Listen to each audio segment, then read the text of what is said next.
Hello and welcome to ESL Listening Practice. It's wonderful to have you with us today. Whether you're listening on your commute to work, while you're cooking dinner, or maybe you're sitting at your desk with a notebook ready, we are really happy you're here. I'm joined as always by my co-host to help us navigate the tricky waters of the English language. It's a pleasure to be here. And today we have a topic that I think is going to resonate, and I mean really deeply, with a huge portion of our audience. Oh, for sure. It's something we've seen in our years and years of teaching, and it's something that honestly causes a lot of unnecessary stress. Absolutely.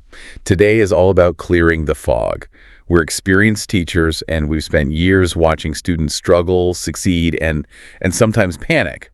Yeah.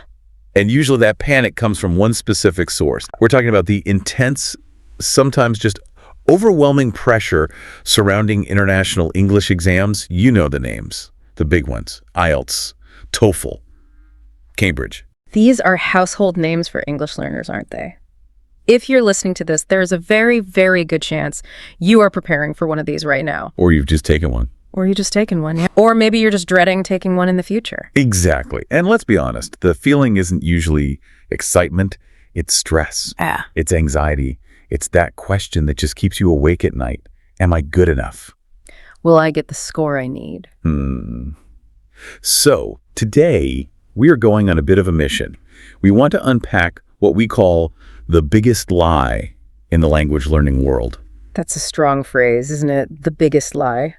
But when you look at the reality of testing versus the reality of communication, it really fits. It does. There's a central thesis we want to explore today. There is this pervasive belief, a myth really, that these exams promise one simple thing. And that belief is, if you pass, your English is good. Right. And the flip side of that coin is just as damaging. The belief that if you fail or if you get a low score, your English must be bad. It's this false equation that we've all kind of bought into. High score equals fluent. Low score equals incompetent. Precisely. And our goal today is to completely deconstruct that myth. We want to relieve that pressure. We want to help you, the listener, understand the fundamental difference between knowing English and passing a test. Because they are not the same thing. They're absolutely not the same thing. They really aren't. So let's dive right into this disconnect. Let's look at why scores and fluency are just two different things. I think the most common assumption, the one we see parents and employers and even students making all the time, is that an exam result is the ultimate proof of ability. It's like a stamp on your forehead that says English speaker. It is the standard assumption, but it is, factually untrue. If we actually analyze what a test really does, we see the cracks in that logic almost immediately. Right. An exam does not test your full ability as a human being communicating in a language. It simply cannot. It's impossible for a standardized test to measure the infinite complexity of human interaction. So what are they testing then? I mean, if they aren't testing my full ability to communicate, what is that score based on? That's the key question. They're testing a very specific subset of skills. Primarily, they are testing how well you understand the exam rules. The rules of the game. Exactly, the rules of the game. They are testing how well you understand the format. And crucially, they are testing your strategies. It is a game. And like any game, if you know the rules better than the other player, you'll win, even if you aren't necessarily stronger in a real-world sense. That is such a key point. It's a game. I've seen this happen so many times. You have a student who is just vibrant, funny, articulate. They can tell you a story about their weekend that has you laughing out loud. But then you put an exam paper in front of them and they crumble. They lose points. Yes, let's explore that paradox. The good speaker who fails. Why does that happen? Because on the surface, it just doesn't make any sense. If you can tell a funny story, you should get a high score, right? You would absolutely think so. But let's look at the specifics. One major reason is the demand for structure over nature. Structure over nature. I like that. In a real conversation, I might jump around. I might start a sentence, change my mind, go back, add a detail. That's natural speech. That's how people talk. But in an exam, that's marked down as lack of coherence. Exactly. If you speak naturally, you might actually lose points. The exams often require a very rigid structure. Introduction, point 1, example, point 2, example, conclusion. Like a machine. It's a formula. If you just talk like a normal human being, the examiner cannot tick the boxes on their greeting sheet. You are communicating beautifully, but you aren't playing the game according to their rules. And then there's the issue of specific task types. This is a big one. I recall students who can understand a university lecture perfectly. They get the nuance, they get the jokes, they can summarize the main points for you afterward. Right, they have the comprehension. They have it. But then the exam asks them to fill in the blanks or match the headings, and they get confused by the logic of the question itself, not the language. That is a very distinct and important difference. Failing the task versus failing the language. You might understand the paragraph perfectly, but if you don't understand the tricky, almost lawyer-like logic of a true, false, not given question, Oh, the worst. you get a 0. That 0 doesn't mean you can't read. It means you aren't good at that specific type of logic puzzle. And we absolutely cannot ignore the factor of panic. Time pressure is a killer. It really is. Even for a native speaker, and I've seen this, if you put a stopwatch in front of a native speaker and say, read this academic text and answer 5 complex questions in 3 minutes, their heart rate goes up. Oh, Their brain just freezes. The fight or flight response kicks in. It's physiological. And when that happens, your higher language center, it sort of shuts down. You could be a C2 level, fully fluent, but if you're panicking, you perform at a B1 level. And the exam doesn't see that you're panicking. It just sees the mistakes. It doesn't see the full, complex picture of the human being taking it. So, okay, we've established that the exam is limited. It's wearing blinders, in a way. Good metaphor. Now, let's move on to the second section of our discussion today, which is comparing the exam world to the real world. Because they really are 2 different planets. They're completely different ecosystems. I mean, they operate on different laws of physics, almost. The conditions in an exam are so artificial. Right. They're constructed to be difficult and measurable, not to be natural. Let's look at the speaking components, for example. In many of these exams, you're required to speak for exactly 2 minutes on a given topic. Oh, the dreaded long turn. 2 minutes. Now, listener, I want you to just think about this for a second. When was the last time in your own native language that you spoke for 2 solid minutes without anyone interrupting you? Yeah. Without anyone nodding or saying, uh-huh, or right, and without you pausing to check if the other person was still listening? It almost never happens unless you're giving a formal speech or a lecture. In a real conversation, speaking is a dance. It's back and forth. Totally. You speak for 20 seconds, I respond. I ask a question, you answer. To force a student to speak into a void at a stranger for 2 minutes, it's incredibly unnatural. It feels weird. And when things feel weird, we make mistakes. We get self-conscious. We do. Wow. And it's not just the timing, is it? It's the vocabulary they want you to use. The linking words. This is one of my biggest pet peeves. Oh, me too. I can't stand it. Ah, yes. Furthermore, moreover, nevertheless, on the other hand, Exactly. Students are trained to just stuff these words into their speech like they're packing a suitcase that's too full. I like ice cream. Furthermore, I like cake. Nevertheless, I do not like cookies. it sounds like a robot written by a lawyer from the 19th century. It does. It sounds incredibly stiff and unnatural. If you use that kind of language in a coffee shop or at a bar with friends, people would look at you strangely. They'd think you were being pretentious or sarcastic or maybe making a joke. For sure. But in the exam, you get points for it. The exam literally forces you to learn and perform a version of English that is actually quite rare in daily life. That is the deep irony of it all, isn't it? To prove you're good at English, you have to speak a version of English that almost nobody actually speaks. And then there are the questions themselves, the abstract questions. This is a huge source of stress. Yeah. You're sitting there, nervous, palm sweating, and suddenly the examiner, with a blank face, asks you, to what extent do you think architecture influences human behavior? I mean, I would struggle to answer that in my native language. I'd need a coffee and maybe 20 minutes to think about it. Precisely. But the student has to answer immediately on the spot.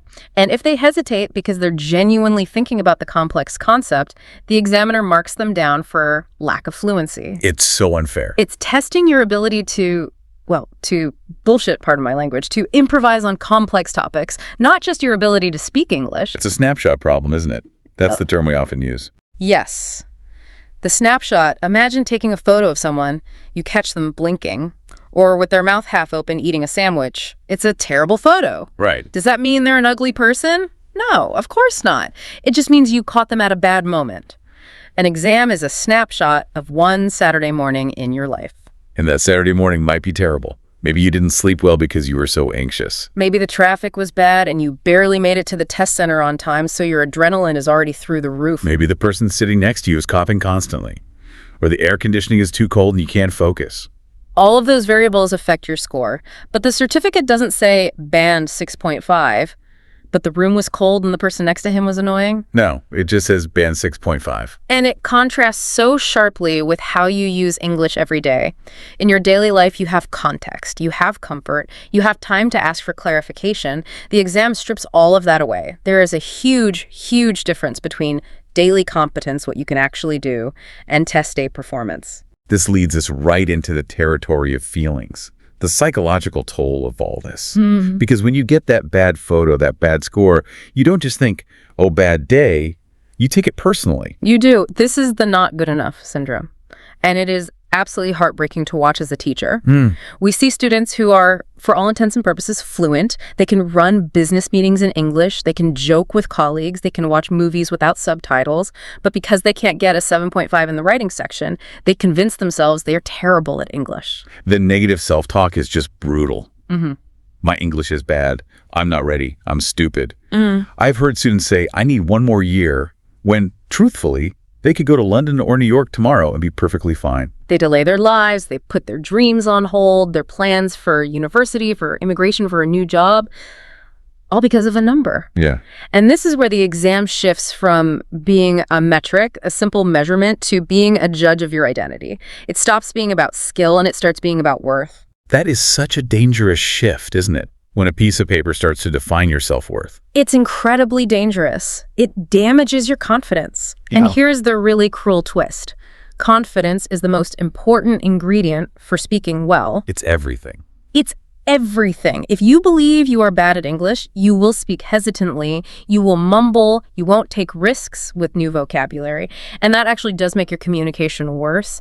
The exam creates the very failure it claims to be measuring. That's profound. The exam erodes the confidence you need to pass the exam. It's a vicious cycle. It is. So how do we break it? How do we help our listeners get out of this trap? Wait. I think we need to reframe what the exam actually is. We need to strip the exam of its mystical power. We need to see it for what it is. And to do that, we first have to acknowledge that exams are not evil. Right. They are, in some ways, necessary. Right. We aren't saying abolish all exams. They do have a function. They are tools. They are administrative necessities. A big university might get 50,000 applications from all over the world. They cannot interview every single person for 30 minutes. Impossible. They need a filter, a quick way to sort applications into piles. Yes, no, maybe. The exam provides that efficiency. It allows institutions to compare candidates quickly, even if it's an imperfect comparison. So it's a bureaucratic hurdle. It's basically paperwork. Exactly. It is paperwork. And this is the mindset shift we need. It is paperwork. It is not a definition of your intelligence. A low score doesn't mean you are slow or stupid. It is not a measure of your personality or your creativity. And it is certainly not proof of your value as a human being. I love the analogy of the tool, like a hammer. Yes, a hammer is a fantastic tool for driving nails into wood. It is perfect for that specific job. But if you judge a master carpenter solely on how fast they can hammer a nail, you miss their real skill. You miss their ability to design, to measure, to sand, to join, to create beauty. The exam is the hammer. It measures one thing, one specific action. It doesn't measure the whole craft of communication. That helps so much. If you can look at your IELTS score and say, this is just a measure of how well I hammered the nail on that particular day, it really takes the sting out of it. It does. It's something you prepare for, not something you become. Not something you become. I like that. You don't become an IELTS band 8. You just possess a piece of paper that says you performed at that level once under specific conditions. So if the exam isn't the real goal, what is? Let's get back to basics here. Why are we all learning this language in the first place? Connection. That's the only reason. Communication. The desire to move an idea or a feeling from my brain into your brain. Okay. So let's redefine success. Let's make a new checklist for our listeners, one that's better than an exam report card. What are the true markers of functional working English? Let's ask 3 fundamental questions. Number 1, can you explain your ideas? If you have a thought, a feeling, an opinion, can you find the words to get that thought out? It doesn't have to be perfect grammar. It doesn't have to be poetic. But can you make yourself understood? Okay, that's number one. Number two, can you understand others? When someone speaks to you, or you watch a movie, or you read an email, do you get the main message? Right. You might miss a word here and there, that's normal. Yeah. But do you understand the intent, the general meaning? And number three, which is a really practical one, can you solve problems using English? Ah, yeah. If you lose your luggage at the airport, can you talk to the staff and get it back? If you need to go to a doctor, can you describe your symptoms?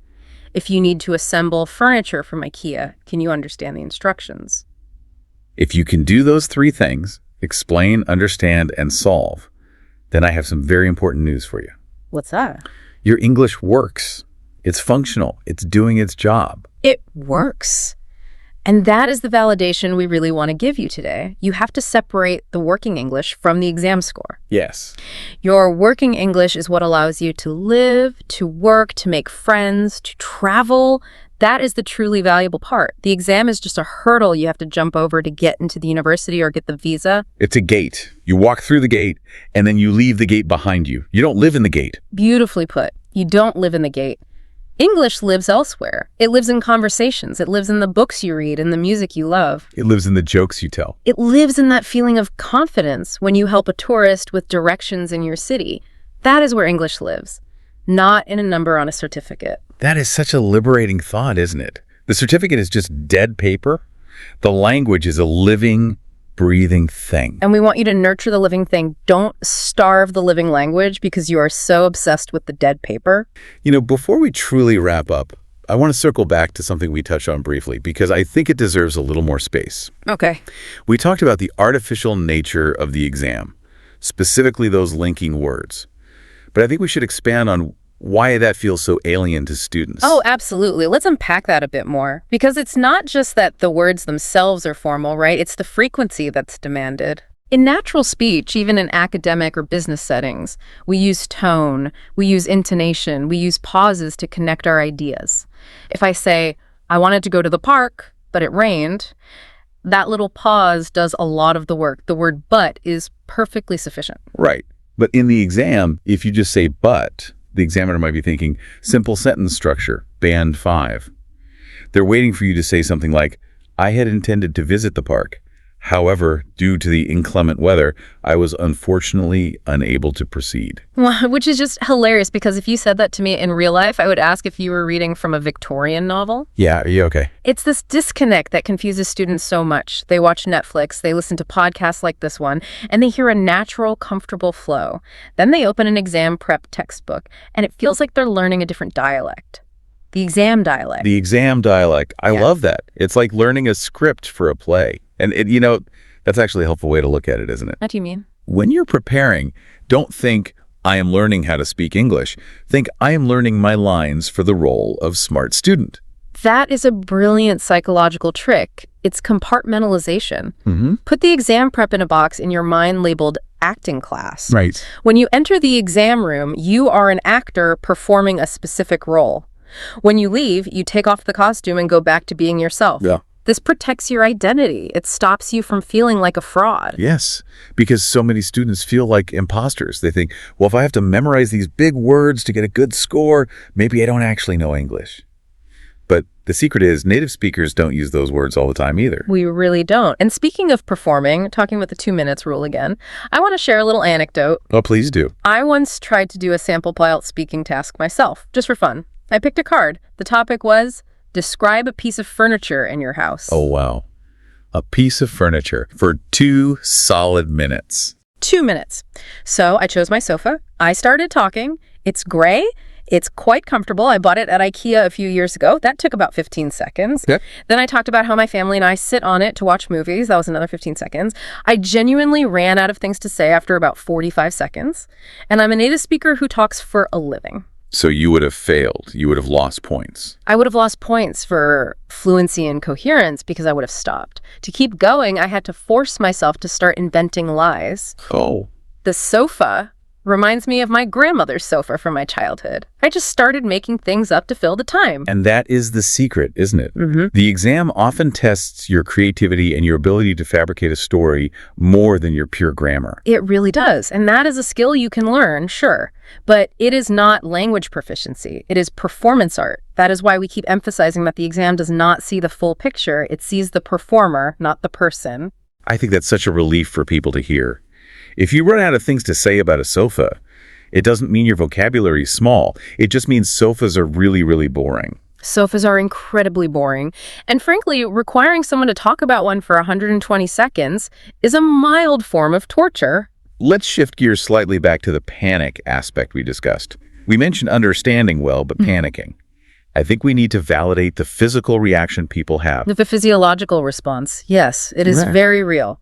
The stress hormone, cortisol, floods your system. Your heart rate spikes. Your breathing gets shallow.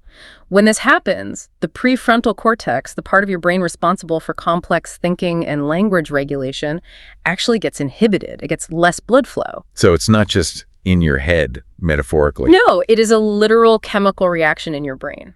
So when a student says, my mind went blank, their mind literally went blank. The connection was temporarily cut. It's like pulling the plug on a computer. That's a perfect analogy. The data is still on the hard drive, you still know the English, but the screen is black. You can't access it in that moment of panic. That brings us back to why we shouldn't judge our ability based on that single moment. If I judge my computer's value based on how it works when it's unplugged, I'd throw it in the trash. Right. But it just needs power. And in this case, the power is calmness. Calmness is the power source.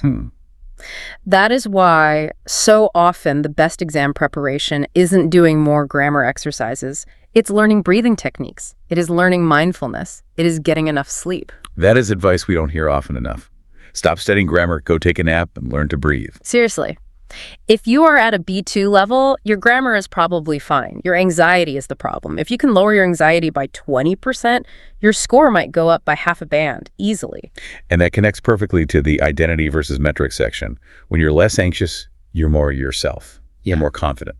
And let's dwell on that identity piece a little more. The exam becomes a judge of identity. I've seen students who literally define themselves by their band score. They'll say, I am a 6.0. No, you are not a 6.0. You are a human being named Maria or Kenji or Ahmed. You are a musician or an engineer or a parent. You just happen to possess a certificate with a 6.0 score on it. It's a dangerous label. We love to label ourselves, but it limits us. If you tell yourself, I am a 6.0, you subconsciously tell yourself you can't understand a movie that might require a 7.0 level of comprehension.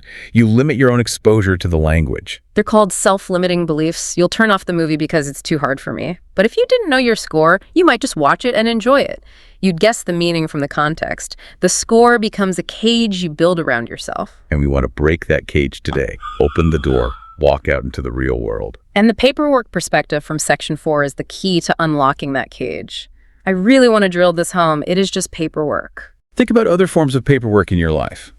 A visa application, a tax return, a library card application. Do you cry if you make a mistake on a library card form? Do you feel like a failure as a human being if you check the wrong box on a tax form? No. You get annoyed. You fix it, you move on with your life. That is the emotional distance we need to cultivate with these English exams. Get annoyed. Sure, they're expensive and boring, but don't get depressed. Don't let it define you. It's a transaction. You pay the money for a service. They give you a piece of paper. It is a business transaction. Don't give them your soul along with the entry fee. Don't give them your soul. I think that should be printed on the entrance ticket to every test center. It really should. Now, I want to go back to Section 5, the real goal. We listed explain ideas, understand others, solve problems. I want to add one more. Go on. Humor. Making jokes. And just as importantly, understanding jokes. The final frontier of language learning. Humor is so culturally specific and nuanced. It's hard. It is hard. But it's also where true connection happens. If you can make someone smile or laugh in English, even if your grammar is a little bit broken, you have succeeded in a profound way. I agree completely. I have a friend who speaks very broken English. His grammar is, well, it's chaotic. He mixes up tenses. He forgets articles. But he is hilarious. He uses his hands, his face, and the words he does know to tell these amazing, funny stories. Everyone loves talking to him. And according to a standardized exam, he might fail. Oh, he would definitely fail. He would get a 4.0 maybe. But in the real world metric of genuine human connection, he is a 9.0. That is the perfect illustration of our whole thesis today, the good speaker who fails the test versus the effective speaker who wins at life. And isn't winning at life the point? We aren't learning English to talk to examiners in a sterile room. We are learning English to talk to the world. To travel, to fall in love, to do business, to read your favorite book in its original language, whatever your reason is. Exactly. And none of those things require a perfect score. They require courage. They require curiosity. And they require that working English we talked about. Working English, it's like a working car. It might have a dent in the side, the paint might be scratched, the engine might make a funny noise when you first start it, but does it get you to the beach? Does it get you where you need to go? If it gets you to the beach, it's a good car. Don't apologize for the dents. Just drive. I love that. So listeners, look at your English like that old, reliable car. Gets you where you need to go. Be proud of it. And remember, the exam is just a periodic inspection at a government office. It doesn't determine where you're allowed to drive. This has been such a rich discussion. I feel like we could talk for another hour. Me too. We covered a lot of ground today. From the lie of the perfect score to the reality of exam conditions, the psychological trap, and finally, the liberation of seeing English as a tool for connection. I really hope this helps you re-enter your study sessions with a lighter heart and a clearer perspective. That is the goal. Study hard, but study with perspective. Know what game you're playing. And when you are sitting in that exam room and the clock is ticking and you feel that panic rising, just remember the sofa. Remember the sofa. And remember that the person asking you about it is just a person doing a job. They are not the judge of your entire future. And remember that you are more than a number. Always. Thank you again for joining us on ESL Listening Practice. We really appreciate you letting us be a part of your language journey. It's an honor. Keep listening, keep learning, and most of all, trust yourself. Until next time.